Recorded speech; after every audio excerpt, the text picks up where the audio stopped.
No water for 5 years. His only liquid came from a far tap. He scooped it, ran it through a filter, and it tasted warm. With both poles melted, water is worth more than gold. 1 sheet of paper buys 7 women, and a pound of soil beats a ton of gold. Today he came to trade oddities for water, but the counselor was closed. He raised a can of soil. They opened up and welcomed him like kin. Most people never see real soil, so to please the boss, he cautiously tastes a pinch. It's rich and earthy, true pure dirt. With only 8 pounds, the man trades for lots of fresh water and 2 prized tomato seedlings for vitamins. As he's leaving, the island elder stops him and pushes a woman forward, asking to borrow a seed. With little outside contact, inbreeding has bred defects, and each generation is weaker. He refuses at once.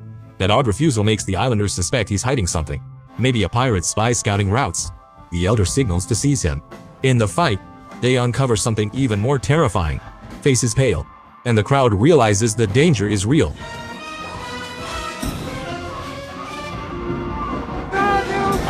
Turns out the mariner is a mutant after years at sea.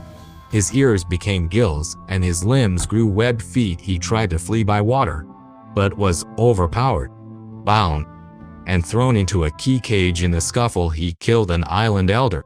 So the villagers ordered his execution at dawn tomorrow. But one island woman didn't want the mariner killed. She had questions. Sure, land existed. Years ago, she found a girl in a basket with dirt inside, and that soil convinced her dry land was real. The mud the mariner brought today confirmed it. The child has a strange tattoo on her back. Her research says it may be a map to dry land. Decode it, and land can be found. Only 2 people on the atoll believe this: the woman who adopted the child and a scholar. That night the scholar found the mariner, showed the tattoo, and asked what it meant. He said, "Let me out and I'll tell you." But the scholar was timid, with guards close. They couldn't act, so the deal was off. At dawn the sea walker awaited execution. Resources were scarce. Even stone iron was prized. And after cesspool ferment, his body was all salvage. Then pirates hit. On the chief's command, Fudau's walls were riddled. Planes dropped troops from above. The city went wild in seconds. And nobody cared about one death row man. In the panic, the scholar misfired the escape plan and flew off. The woman came late and could only stare. She and the foreign girl wept and pinned their hope on the sea walker. They struck a bargain. He swallowed more filth and slipped free. Outside, he had her open the main gate, dove into the sea to wash, ditched a couple pirates, grabbed his gear, and sprinted. Chased by the pirate boss, he shot a line into the enemy boat, hauled it tight to swing its course, and their own fool gunner shot his mates. After this battle, the boss was finally made. Following him right in there!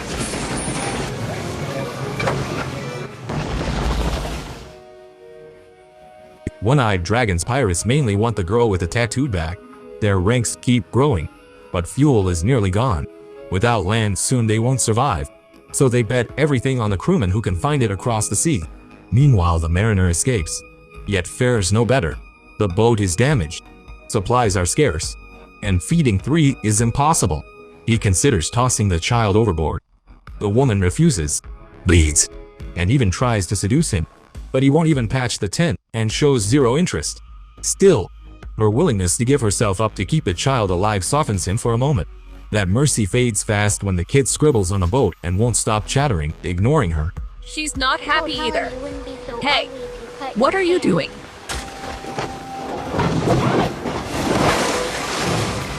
He can't swim. Maybe from guilt, the mariner still hauled them aboard. Right then, a pirate scout plane closed in, with the sail already stowed. It was too late to duck out a hatch. Under strafing fire, he went below to arm up but failed to warn the others. The woman thought he was bolting, so she grabbed the gun and fired. The shot hit, yet a tow line snagged, binding boat and plane together. One more loop and they'd all die. The pirates cut the rope. The mariner gained nothing. Their boat wrecked, and he sliced off the woman's hair. Hey, She said she was sorry! That means you're supposed to say something back! Still mouthing off. Rat. One day the do-gooder runs into another wanderer. After months adrift, her mind is shaky. By custom, helpers trade supplies. The other traveler produces a bottle stuffed with paper and says he wants to buy the woman. In this broken, post-culture world, words on paper are worth more than soil. The banknote is only 2 pages. Yet on the market it could purchase 6 girls. The do-gooder agrees. But the buyer has just 30 minutes. The woman knows she has nowhere to go. So she forces herself to let him into the cabin. Then the starfish guy reads the pages and realizes he's been played. There's no useful info at all. He storms into the other boat and cancels the deal. The man's tent is already up, now ruined. He pulls a knife, ready to fight the honey trap. But it's obvious he can't beat Starfish. For days the woman and child have been starving. Yet Starfish plucks a tomato and eats it slowly in front of them. He splits it, juice running, chews half the seeds. God, this is even better than filtered pea. The woman watches, eyes blazing. Sure, he'll share. He eats the other half while staring at the sea. She crawls over, hoping for the last bite. Next second he gulps it down whole. She breaks. At least let me sip the juice. Starfish doubles back and licks the deck clean. On his boat they've gone over 10 days without food. Desperate, she tries to chew a fishing rod, but he snatches it and throws it away. With that you think you'll catch fish? You're a tadpole hunting a frog, looking for yourself. He isn't joking. He's about to show how impossible fishing is here, even today. Mother and daughter ate and drank their fill. The girl watched the mariner's feet odd. If she were a mutant, she might learn to swim. In this world, not swimming is unthinkable. A creature that shouldn't survive here yet may prove she's from land. And that land is real. After dark, the woman gave him the child's present, a rag sketch and crayon of the 3 of them, like a family. Something in him eased. He let the girl close, splashing with her and teaching her to float and kick. Sunlight even softened the churning waves. The woman stood aside, afraid to ruin it. She'd never seen him lower his guard. He met strangers with hostility. But when a tiger stops showing claws and rolls over to play, you're truly friends. They neared a trading post, and it felt wrong. The owner only waved. The mariner ignored the black oil and scanned the water. Pirates lay below. The post had been wiped out, and the dead were worked by lines like puppets to trick him. When he turned his boat, the one-eyed captain signaled. Pirates rushed up with nets to snare him at once.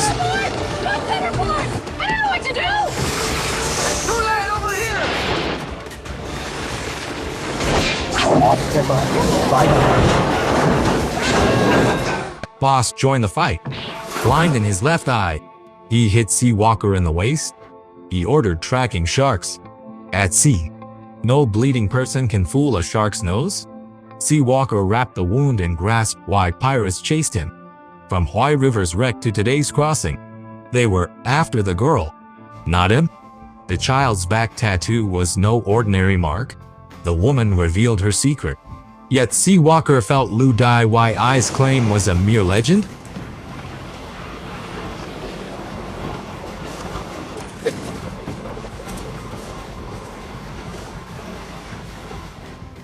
She collapsed if Haixing Jiang wasn't lying. Where did the boat's treasures come from?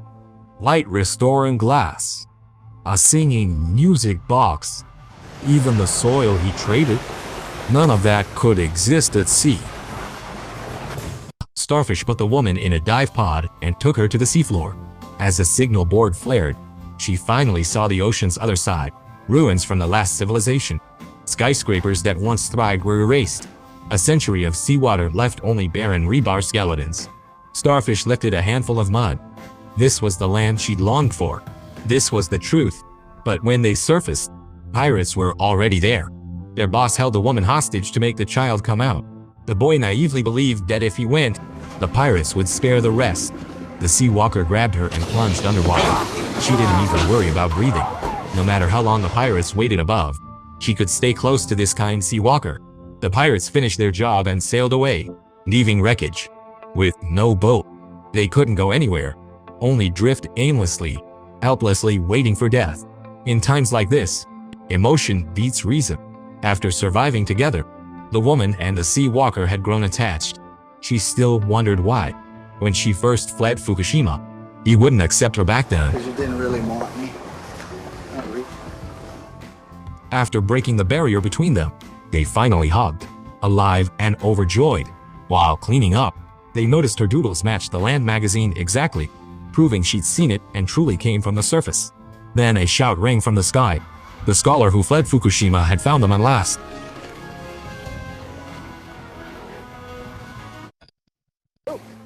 Beyond Team B, other survivor guides passed by. The scholar insisted that if they rescue the child or crack the tattoo code, they could reach land, so Starfish tailed the drifter to the pirates' HQ, a huge cruise liner moored for centuries. Inside, the pirates were in chaos. Many had joined believing the boss would lead them to land. But days passed and Greenhouse Chushong never delivered. To steady morale, the boss rushed to seize the child, though the map's secret was unsolved. Fine, bring the child out and dig up a big score. Besides, She has shown me the path! let's take this thing out. And what? How should we dig it up? I don't know either. Don't worry. It'll take them a month of digging before they find it. It's fake. At this moment, a figure appears dramatically on the deck. Enemies meet, their eyes blazing with hatred. Still holding up a flare, they threaten the boss to let the child go as soon as the hatch opens. Oh, thank God.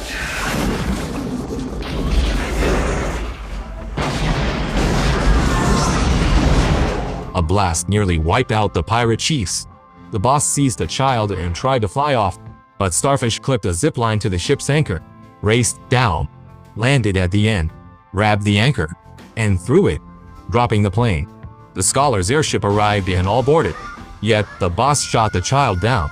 Pirates swarmed. Starfish fled alone.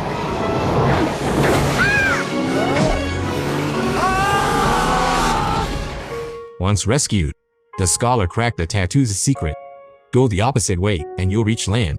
They followed it, trusting ink more than stars. After countless days and nights, and bottles of urine, a seabird woke them at dawn. They stared out to see an unbroken line of peaks. Real land at last. It held green stones, fresh water, and animals. Perfect for people. In a small cabin they found the girl's parents. Now only white bones. The tattoos were their last hope, guiding later travelers to land and asking them to raise the child. The search was over. He smiled at the vast shore, yet knew he'd become a fish man and didn't belong, just as the child never belonged to the sea. Perhaps it was time to say goodbye. This is too. That's strange. It's not moving anymore. I feel pain. I feel pain. It's not moving anymore. There's even more than that.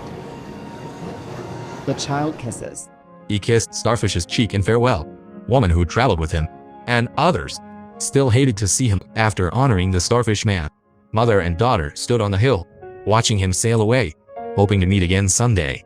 When that time comes, human civilization will open a brand new chapter. Released in 1995, Waterworld was a post-apocalyptic sci-fi film with a fresh premise for its day.